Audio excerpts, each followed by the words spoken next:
আসসালামু আলাইকুম ওয়া রাহমাতুল্লাহি ওয়া বারাকাতুহু। সম্মানিত দেশ ও প্রবাস থেকে যারা আমাকে ভালোবাসে, ফলো করে, শুধু একটা দোয়া চাওয়ার উদ্দেশ্যে লাইভে আসছি। আমাকে যেই খালাম্মা মায়ের মতো আদর দিয়ে ভালোবাসা দিয়ে করেছিলেন, আজকে আমার সেই খালাম্মা 3:30টার সময় দুনিয়ার থেকে চলে গেছে। আমার মাওলার জিম্মায় চলে গেছে। আমার খালাম্মাকে যেন আল্লাহ জান্নাতুল ফেরদাউস নসিব করে। সবচেয়ে কষ্টের বিষয় হলো আমার খালাম্মাকে আল্লাহ কোনোদিন একটা ছেলে সন্তান দেন নাই। আমার খালাম্মা নিঃসন্তান ছিলেন। দেশ ও প্রবাস থেকে যারা দেখেন আর ভালোবাসেন আমাকে, আমি সারা জীবন মায়ের ওয়াজ করি। আমার এই খালার কাছে আমি বড় হয়েছিলাম। আমার খালাম্মার জন্য দোয়া করবেন। সারা দুনিয়া মা ভক্তদের আল্লাহ কবুল করেন। আমি আর কথা বলতে পারছি না। আমার খালাম্মার জন্য দোয়া করবেন। আল্লাহ যেন আমার খালাম্মাকে জান্নাতুল ফেরদাউস নসিব করেন।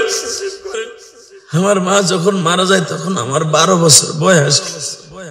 তখন আর আমি কিছু বুঝতাম না মা কি জিনিস। এখন আমার খালাম্মার এতদিন আইসিইউর মধ্যে রাখছিলাম, আইসিইউর ভিতর থেকে গতকালকে বের করে দিছে।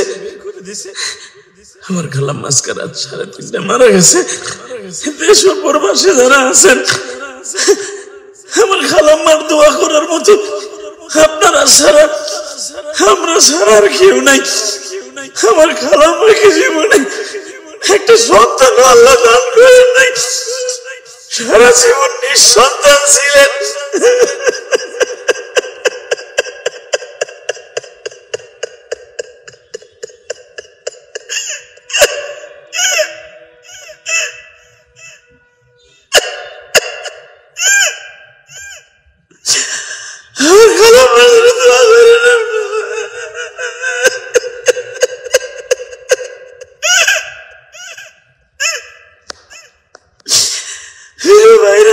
কথা বলতে পারছি না।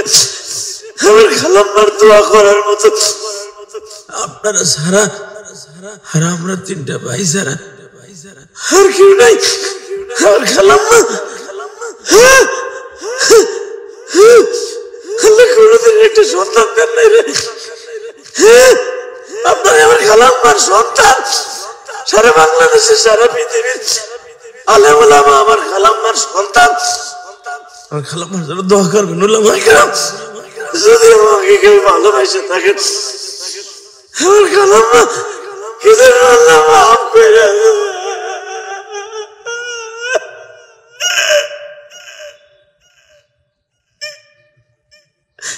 এই দুনিয়া সবার ছেড়ে যাইতে হবে ভাই, সবার ছেড়ে যাইতে হবে।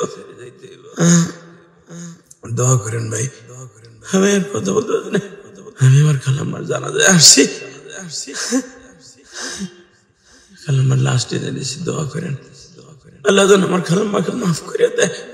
আমিন ইয়া রাব্বাল আলামিন।